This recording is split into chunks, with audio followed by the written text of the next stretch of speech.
فمن ازلم، اور کون زیادہ بڑا ظالم ہے، ممن اس سے جو منع روکے، منع کرے، مساجد اللہ اللہ کی مسجدوں سے، این یذکر یہ کہ ذکر کیا جائے، فی حسمہ اس میں اس کے نام کا، وسعی اور کوشش کرے، فی خرابیہ اس کو ویران کرنے کی، اس کو خراب کرنے کی۔ جی یہ بیسیکلی جو ہے وہ اشارہ ہے 6 ہجری کی طرف، جب نبی علیہ الصلوۃ والسلام جو ہے وہ اپنے ساتھیوں کے ساتھ عمرے کے لیے نکلے مدینے سے، اور کفار مکہ نے، مشرکین مکہ نے نبی علیہ الصلوۃ والسلام اور صحابہ کرام کو مکہ میں داخل نہ ہونے دیا، تو یہ اس طرف اشارہ ہے۔ ومن اظلم ممن منع مساجد اللہ، اور اس سے بڑا ظالم کون ہوگا جو اللہ کی مسجدوں سے روکتا ہے، ان یذکر فی حسمہ کہ اس میں ذکر کیا جائے اللہ کا، وسعی فی خرابہا اور ان کو خراب کرنے کی، ویران کرنے کی کوشش کرتا ہے۔ یعنی نبی علیہ الصلوۃ والسلام اور صحابہ کرام جو ہے وہ عمرے کی نیت سے 6 ہجری ہو چکے ہیں، یعنی 6 سال، چھٹے سال میں مدینہ میں جب نبی صلی اللہ علیہ وسلم تشریف لے گئے، اس کے چھٹے سال نبی علیہ الصلوۃ والسلام اور صحابہ کرام نے قصد کیا کہ وہ عمرہ کے لیے جائیں گے، اور ان کو راستے میں روک دیا گیا۔ اس وقت جو ہے وہ صلح حدیبیہ جو ہے وہ ہوئی، اور اس وقت جو ہے وہ قریش مکہ نے صلح حدیبیہ میں یہ بھی شکر رکھی کہ اب اس سال جو ہے یہ مسلمان واپس چلے جائیں گے، اور اگلے سال جو ہے وہ عمرے کے لیے آئیں گے واپس دوبارہ۔ تو یہ جو ہے یہ اس طرح 7 ہجری میں نبی علیہ الصلوۃ والسلام نے صحابہ کرام کے ساتھ جو ہے وہ عمرہ ادا کیا، اور یہاں پر جو ہے بیسیکلی مشرکین مکہ کے اس ظلم کا ذکر کیا جا رہا ہے جو انہوں نے اہل ایمان کو مسجد حرام سے روک دیا تھا۔ اچھا یہاں لفظ جو ہے نا خراب، یہاں خراب جو ہے وہ خراب اور تحریب کاری آپ نے سنا ہوگا۔ خراب اور تحریب کا جو مطلب جو ہے وہ ایک ہی ہے۔ تحریب 2 طرح کی ہوتی ہے، ایک ظاہری تحریب جیسے کہ مسجد کو گرا دینا، ایک باطنی یا مانوی تحریب، یعنی اللہ کے گھر کو توحید کے بجائے شرک کا اڈا بنا دینا۔ تو جو ہے نا مشرکین مکہ نے بیت اللہ کو جو ہے وہ صنم قدر تو بنایا ہوا تھا نا، جیسے وہ اقبال نے بھی کہا ہے کہ دنیا کے بت قدوں میں پہلا وہ گھر خدا کا، ہم پاسباں ہیں اس کے، وہ پاسباں ہمارا۔ تو خانہ کعبہ میں 360 بت رکھے ہوئے تھے، اور آپ کو پتا ہے کہ ان بتوں میں جو ہے وہ 2 بت بڑے ریناؤنڈ تھے، بڑے مشہور تھے۔ وہ کس کے بت تھے، کوئی بتا سکتا ہے؟ اسماعیل حضرت ابراہیم کا۔ جی حضرت ابراہیم علیہ السلام، جی، حضرت ایک ابراہیم بت علیہ حضرت السلام۔ ابراہیم علیہ السلام کا تھا، ایک بت حضرت اسماعیل علیہ السلام کا تھا، اور ظالموں نے جو ہے نا وہ ان کے ہاتھ میں وہ تیر، وہ جو فال نکالنے والے تیر تھے نا، وہ پکڑائے ہوئے تھے۔ یعنی وہ جب بھی کوئی کام کیا کرتے تھے نا مشرکین مکہ، وہ فال نکالا کرتے تھے تیروں کے ذریعے۔ تو ان کا عقیدہ یہ تھا کہ ابراہیم علیہ السلام اور اسماعیل علیہ السلام بھی نعوذ باللہ من ذالک جو ہے وہ فال نکال کے جو ہے وہ کام کیا کرتے تھے، تو اس طرح جو ہے وہ تیر بھی پکڑائے ہوئے تھے۔ تو خیر ایک چیز یہ ذہن میں رکھیے گا کہ عبداللہ ذرا نیچے بیٹا جانا، ذرا قاری صاحب تو نہیں ہے، دیکھو ذرا۔ اچھا مساجد کے ساتھ جو ہے وہ حدیث میں بھی ایک لفظ خراب کا لفظ آیا ہے، جیسے کہ یہاں پر قرآن پاک میں اللہ تعالیٰ نے فی خرابیہ کا لفظ استعمال کیا ہے نا، مساجد کا ذکر کیا، پھر اس کے خرابیہ کا ذکر کیا۔ تو اسی طرح جو ہے حدیث میں بھی جو ہے وہ ایک یاد رکھیے گا کہ حدیث میں بھی جو ہے وہ مساجد کے ساتھ جو ہے وہ خراب کا ذکر آیا ہے۔ تو یہ حدیث ذرا سن لیں، حضرت علی رضی اللہ تعالیٰ سے روایت ہے کہ رسول اللہ صلی اللہ علیہ وسلم نے فرمایا کہ اندیشہ ہے کہ لوگوں پر، یعنی نبی صلی اللہ علیہ وسلم نے فرمایا کہ اندیشہ ہے کہ میری امت پر ایک زمانہ ایسا بھی آئے گا کہ اسلام میں سے اس کے نام کے سوا کچھ نہیں بچے گا۔ یعنی اسلام صرف نام کا اسلام ہوگا۔ اسلام کیا ہوتا ہے؟ اسلام جو ہے وہ بیسیکلی سلامتی ہے نا، کہ میرے ہاتھ، میری زبان، میرے پاؤں سے جو ہے وہ دوسرا مسلمان جو ہے وہ محفوظ رہے، سلامتی رہے اس کی۔ تو اسلام ایک زمانہ ایسا آئے گا، نبی صلی اللہ علیہ وسلم نے فرمایا کہ میری امت میں ایک زمانہ ایسا آئے گا کہ اسلام میں اس کے نام کے سوا کچھ نہیں بچے گا، ٹھیک ہے، اور قرآن میں اس کے رسم الخط یعنی الفاظ کے سوا کچھ نہیں بچے گا۔ یعنی قرآن یہ جو ہم پڑھ رہے ہیں نا، بس یہ پڑھنے میں قرآن ہوگا، اس سے ہدایت ہمیں نہیں ملے گی، عملی طور پر ہم کچھ نہیں کر رہے ہوں گے۔ تو اللہ تعالیٰ نے چونکہ یہ حرف کیوں باقی بچیں گے، کیونکہ اللہ تعالیٰ نے قرآن کے الفاظ جو ہے وہ اس کے محفوظ رکھنے ہیں۔ اور اسی طرح فرمایا مساجدہم عامرۃ وہی خراب من الخدا، کہ ان کی مسجدیں آباد تو بہت ہوں گی لیکن ہدایت سے خالی ہوں گی۔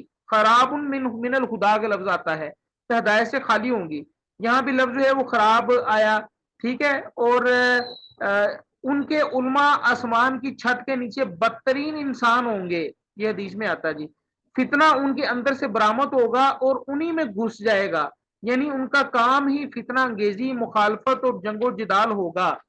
اپنے اپنے فرقے کے لوگوں کے جذبات کو بھڑکاتے رہے ہوں گے. یعنی یہ آج کل کی کیفیت بیان کی، آج کل یہی کچھ ہو رہا ہے نا، ہر مسجد میں جو ہے وہ کہا جا رہا ہے فلاں جو ہے وہ حق پہ نہیں ہے، فلاں حق پہ نہیں ہے، فلاں حق پہ نہیں ہے. تو یہ ابھی ریسنٹلی جو ہے وہ گجرانوالہ میں بھی ایک واقعہ ہوا، مسجد کا نام نہیں میں لوں گا، تو ہمارے ریلیٹو بتا رہے ہیں کہ وہ وہاں 3-4 دن پہلے جو ہے وہ جھگڑا ہوا دو نمازیوں کا کہ فجر کی اذان میں نے پڑھنی ہے، ایک کہتا میں نے پڑھنی، دوسرا کہتا میں نے پڑھنی ہے. اگلے دن جو ہے وہ ہاتھا پائی ہوگی ان کے درمیان، اور تیسرے دن جو ہے وہاں گولیاں چل پڑی. یعنی مسجد کے اندر جو ہے معاملہ کہاں سے شروع ہوا، اذان سے معاملہ شروع ہوا، اور بات کہاں ختم ہوئی کہ 60-70 بندے جو ہے وہ زخمی ہو کے ہاسپٹل میں پڑے ہوئے اس وقت. یہ کل یا پرسوں کی بات ہے، یہ تو کل رات کی بات ہے یہ. تو یہ دیکھیں یہ اس شخص سے ظالم کون ہوگا جو مساجد میں جانے سے روکے اور اس میں اللہ کا نام روکے لینے سے روکے اور اس میں خرابی کی کوشش کرے. اللہ تعالیٰ فرما رہے ہیں اولئک یہی لوگ ہیں، ما کانا نہیں ہے لہم ان کے لیے، ان یدخلوہا یہ کہ وہ سب داخل ہوں اس میں، الا مگر خائفین ڈرتے ہوئے. یعنی ان مومن مسلمانوں کو چاہیے کہ مومن مسلمان ہی مسجد میں جائے گا نا، ان مومن مسلمانوں کو چاہیے کہ مسجدوں میں جب داخل ہو نا تو ڈرتے ہوئے داخل ہوں، وہاں آواز بھی اونچی نہ کریں. تو ایک حدیث میں بھی آتا ہے کہ ایک وقت ایسا ہے کہ مساجد میں جو ہے اونچی آواز سے بولا جائے گا. تو یہ آج کل جو ہے یہ وقت وہ آ چکا ہے. اسپیکر کے اوپر سارا کچھ جو ہوتا ہے، اسپیکر تو خیر چلیں وہ ایک جو ہے وہ فیسیلیٹیٹ کیا جا رہا ہے نا. میں نے خود اپنی آنکھوں سے دیکھا مساجد کے اندر جو ہے وہ لوگ ایک دوسرے کو گالم گلوچ کر رہے ہوتے ہیں، ہاتھا پائی ہو رہی ہوتی ہے، لان تان کر رہے ہوتے ہیں اونچی آواز سے. تو اللہ تعالیٰ فرماتے ہیں کہ ان کو چاہیے کہ جو ہے وہ ڈرتے ہوئے مساجد میں داخل ہوں. لہم ان کے لیے پھر دنیا میں خزیون رسوائی ہے، ولہم اور ان کے لیے فی الآخرۃ آخرت میں عذاب عظیم بڑا عذاب ہے. یعنی جو مساجد سے روکے اور مساجد میں جو ہے وہ خرابی کا مرتکب ٹھہرے تو اللہ تعالیٰ ہمارے ان کے لیے دنیا میں جو ہے وہ رسوائی ہے اور آخرت میں جو ہے وہ بڑا عذاب ہے. جی بات سمجھ میں آ رہی ہے؟ جی سر. جی نازش. فللہ اور اللہ ہی کے لیے ہے المشرق مشرق، والمغرب اور مغرب، فاینما جدھر کہیں تو ولو تم سب رخ کرو گے، منہ موڑو گے، فسما تو ادھر ہی وجہ اللہ اللہ کی ذات ہے. ان اللہ بے شک اللہ تعالیٰ واسع وسعت والا ہے، علیم بہت علم والا ہے. یعنی دیکھیں جو ہے نا وہ قبلہ جو ہے نا وہ اس کی جہت رکھی گئی ہے، ہم میں یکسانیت پیدا ہو، ہم میں ایک اجتماعی رنگ پیدا ہو. اب یہ جو بیت اللہ ہے یہ آپ کا کیا خیال ہے کہ یہ اللہ کا گھر ہے؟ اللہ تعالیٰ یہاں پر رہتے ہیں؟ نہیں، اللہ تعالیٰ یہاں پر رہتے نہیں ہے، لیکن ایک جہت مقرر کرنی تھی تو یہ کہہ دیا گیا کہ یہ بیت اللہ ہے، اس کی طرف جو ہے وہ رخ کر کے نماز پڑھو تاکہ تمہیں یکسانیت پیدا ہو، تاکہ تمہیں اجتماعیت پیدا ہو، اجتماعی رنگ ہو.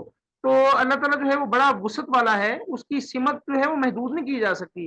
اللہ تعالیٰ کے لیے ہے مشرق اور مغرب، اور جس طرح بھی تم جو ہے وہ رخ کرو گے تو یہ اللہ تعالیٰ کی ذات کو تم وہاں پاؤ گے. اچھا اب یہ بیسیکلی جو ہے وہ ایک مقدمے کے طور پر آیات یہ بیان ہو رہی ہے، کیونکہ اس کے بعد کچھ آیات آنے والی ہے جس میں جو ہے وہ قبلہ کو چینج کرنے کا حکم دیا جائے گا. ان اللہ واسع علیم، اور اللہ تعالیٰ بڑی وسعت والا ہے. اچھا یہاں پر جو ہے ایک اور چیز ذہن میں رکھیے گا کہ حضرت عمر رضی اللہ عنہ فرماتے ہیں کہ ایک دفعہ رسول اللہ صلی اللہ علیہ وسلم اپنی سواری پر نفل ادا کر رہے تھے اور سواری کسی بھی سمت کو رخ کر لیتی تو آپ صلی اللہ علیہ وسلم اس وقت مکہ سے مدینے آ رہے تھے. پھر حضرت عمر رضی اللہ عنہ نے یہی آیت پڑھی، کیا وَلِلَّهِ الْمَشْرِقُ وَالْمَغْرِبُ فَأَيْنَمَا تُوَلُّوا فَثَمَّ وَجْهُ اللَّهِ کہ اللہ تعالیٰ کی یہ مشرق ہے اور مغرب ہے اور تم جہاں بھی رخ کرو گے اللہ تعالیٰ کی ذات کو پاؤ گے.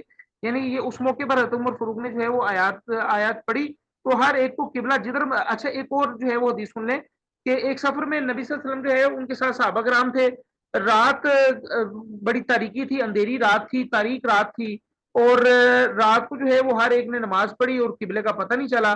نشان کے طور پر جو ہے وہ انہوں نے ایک ایک پتھر رکھ لیا آگے صبح کو، تاکہ صبح کو پتہ چلے کہ ہم نے کس طرف رخ کر کے نماز پڑھی ہے. تو بعض لوگوں نے جو ہے وہ غلط سمت میں نماز ادا کر لی تھی، ان کو تردد ہوا کہ یہ پتہ نہیں ہماری نماز ہوئی کہ نہیں ہوئی. کہتے ہیں کہ تب یہ آیات ترمذی میں یہ آتا ہے تب یہ آیات نازل ہوئی، ٹھیک ہے. اور یہ بھی کہا جاتا ہے کہ یہ آیت جو ہے وہ منسوخ ہے. منسوخ سمجھتے ہیں آپ؟ جی سر سر کیا یہ مطلب ہوتا بعد ہے میں اس کا؟ چینج ہو کنسیو کر دینا. ہاں یہ آیت جو ہے وہ یعنی رد ہو چکی ہے، پڑھنے میں تو آ رہا ہے لیکن جو ہے وہ اس پر عملاً جو ہے وہ عمل نہیں ہوگا. کیوں؟ کیونکہ یہ اس کی ناسخ آیت کون ہے؟ کس آیت نے اس آیت کو منسوخ کیا؟ وہ آگے آ رہا ہے فولی وجہ کا شطر المسجد الحرام، کہ آپ جس طرف بھی آپ کا چہرہ ہونا تو اپنا رخ جو ہے مسجد حرام کی طرف پھیر لیا کرے. ٹھیک ہے، تو یہ کہتے ہیں کہ آیت منسوخ ہے.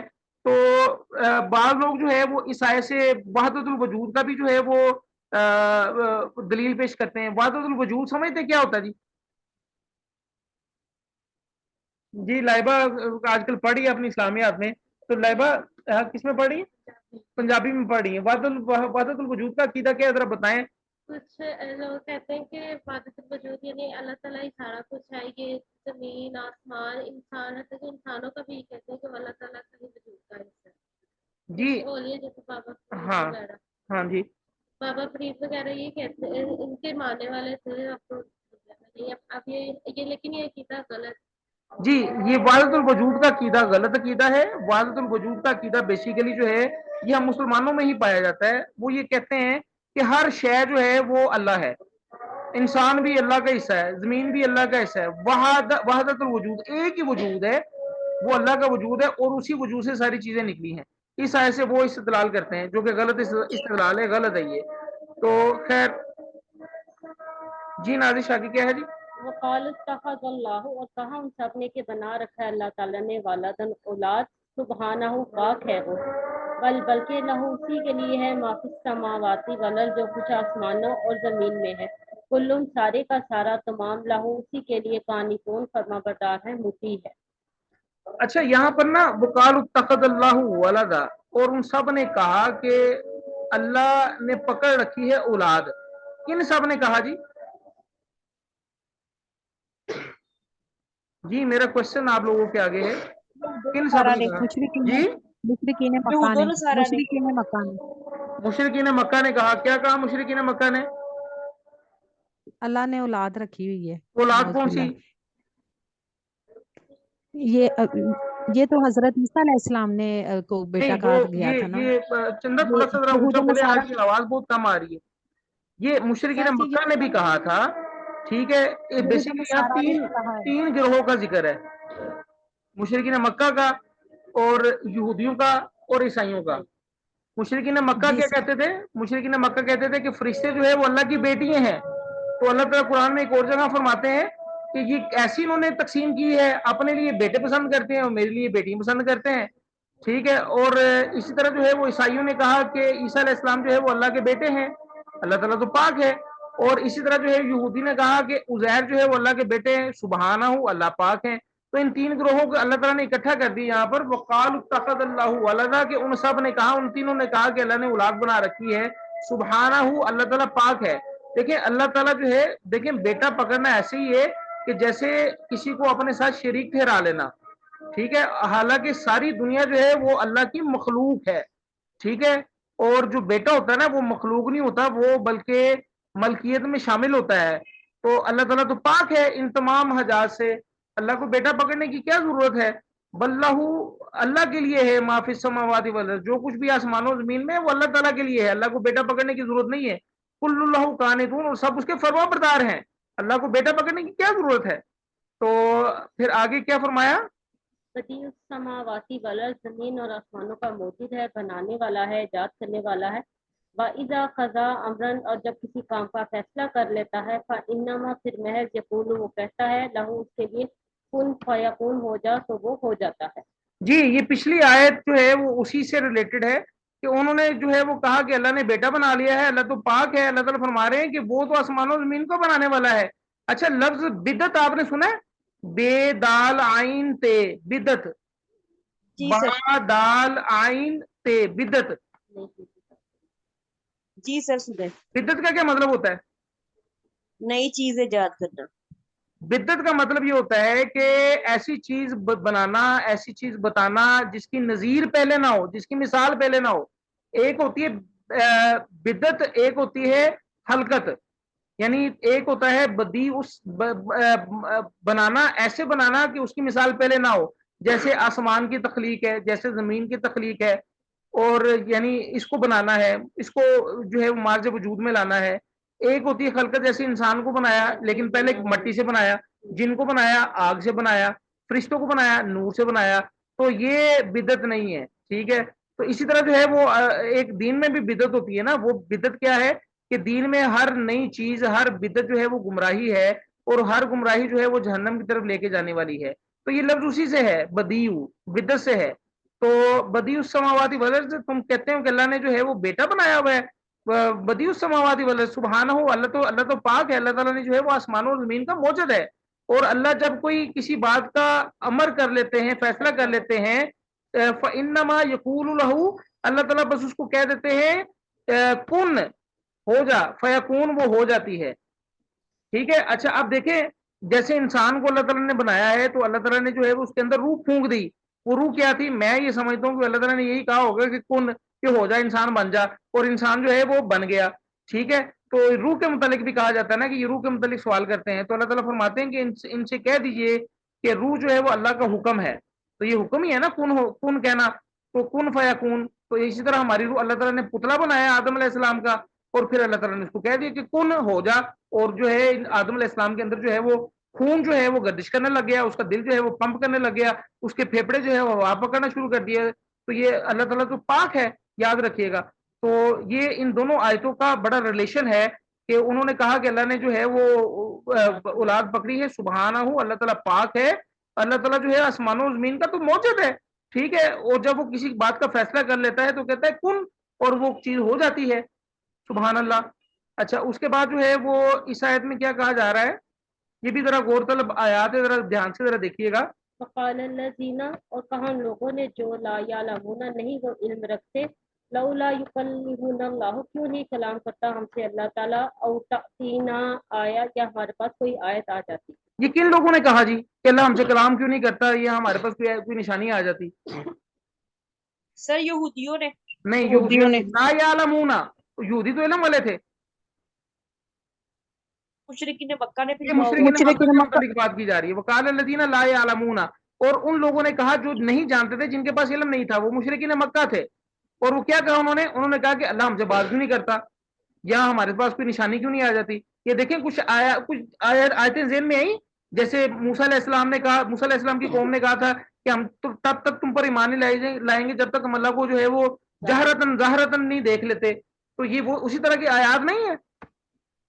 تو اللہ تعالیٰ فرما رہے ہیں، جی ناظرین، کذالک، اسی طرح قال الذین من قبلہم، کہا ان لوگوں نے جو ان سے پہلے تھے، مثل قولہم، ان جیسی بات، تشابہت، مشتبہ ہو گئے، ایک جیسے ہو گئے ہیں، قلوبہم، دل ان کے۔ اللہ تعالیٰ فرما رہے ہیں کہ یہ مشرکین مکہ سے پہلے بھی کچھ لوگوں نے جو ہے وہ اسی طرح کی بات کی۔ کن لوگوں نے بات کی تھی اس طرح کی؟ سر یہودیوں نے، جی ابھی بتایا، یہودی نے بات کی۔ اللہ تعالیٰ فرما رہے ہیں تشابہت قلوب، ان کے دل جو ہے جیسے ہو گئے ہیں، یعنی جیسے وہ بات کر رہے تھے ویسے جو ہے یہ مشرکین مکہ بھی بات کر رہے ہیں، ٹھیک ہے۔ اللہ تعالیٰ کیا فرما رہے ہیں آگے؟ قد تحقیق بینا الآیات، بیان کرتی ہم نے آیات، لقومی یوقنون، اس قوم کے لیے جو یقین رکھتے ہیں۔ اچھا یہ بڑی خوبصورت جو ہے وہ آیت کا جو ہے وہ ایکسٹریکٹ ہے۔ دیکھیں یہاں پر اللہ تعالیٰ فرما رہے ہیں کہ ان لوگوں نے، یعنی مشرکین مکہ کیا کہہ رہے ہیں کہ اللہ تعالیٰ جو ہے وہ ہم سے بات کیوں نہیں اللہ تعالیٰ ہم سے بات کرتا، یا اپنی طرف سے اللہ تعالیٰ نشانی کیوں نہیں بھیجتا۔ اب دو سوال انہوں نے کیے کہ اللہ تعالیٰ بات کیوں نہیں کرتا ہم سے، اور اللہ تعالیٰ اپنی طرف سے نشانی کیوں نہیں بھیجتے۔ تو اس کا جواب اللہ تعالیٰ نے کیا دیا، اپنی اللہ تعالیٰ جو بات کرنا ہے اس کو تو اللہ تعالیٰ نے جو ہے ویسے اسکپ کر دیا، کہ یہ تو بات ہی بڑی عجیب طرح کی کر رہے ہیں کہ ہمارے اصل میں نا ہمارے کانوں میں وہ طاقت نہیں ہے، ہماری آنکھوں میں وہ طاقت نہیں ہے کہ ہم اللہ تعالیٰ کو دیکھ سکیں، ہم اپنے کانوں سے جو ہے اللہ تعالیٰ کی آواز کو سن سکے۔ تو اللہ تعالیٰ فرما رہے ہیں کہ وہ بات تو چھوڑو کہ یہ جو اللہ بات نہیں کرتا، تو جو نشانی کی بات کرتے ہیں یہ، تو اللہ تعالیٰ فرماتے ہیں کہ ہم نے تو نشانی اتاری ہیں، قد بینا الآیات، ہم نے تو بیان کر دی ہے نشانی ہے، کن لوگوں کے لیے؟ جو یقین کرتے ہیں، ٹھیک ہے۔ اب وہ نشانی کیا ہے؟ بڑی خوبصورت آیت اس کے ساتھ اللہ تعالیٰ نے ملائی۔ وہ نشانی کیا ہے؟ وہ نشانی، ٹائم تھوڑا رہ گیا نازش، اگر آپ کی اجازت تو میں پڑھا دوں ان کو۔ وہ نشانی یہ ہے، انا ارسلناک بالحق بشیرا و نذیر، کہ ہم نے آپ صلی اللہ علیہ وسلم کو جو ہے وہ حق کے ساتھ نازل کیا، اور بشارت دینے والے ہیں، وہ ڈرانے والے ہیں۔ اور یہ ایک نشانی ہے نا، نبی علیہ الصلوۃ والسلام جو ہے وہ خود ایک نشانی ہے، یعنی 40 سال تک جو ہے وہ نبی علیہ الصلوۃ والسلام نے جو ہے وہ مشرکین مکہ کے درمیان زندگی گزاری، اور کبھی جھوٹ نہیں بولا، اور صادق اور امین جو ہے وہ ٹھہرائے، ٹھیک ہے۔ اور پھر 40 سال تک انہوں نے کبھی کوئی پڑھے لکھے بھی نہیں ہے، پڑھائی بھی نہیں کی، نہ لکھنا جانتے نہ پڑھنا جانتے، اور پھر جو ہے وہ اتنا خوبصورت جو ہے وہ کلام لے کے آ رہے ہیں۔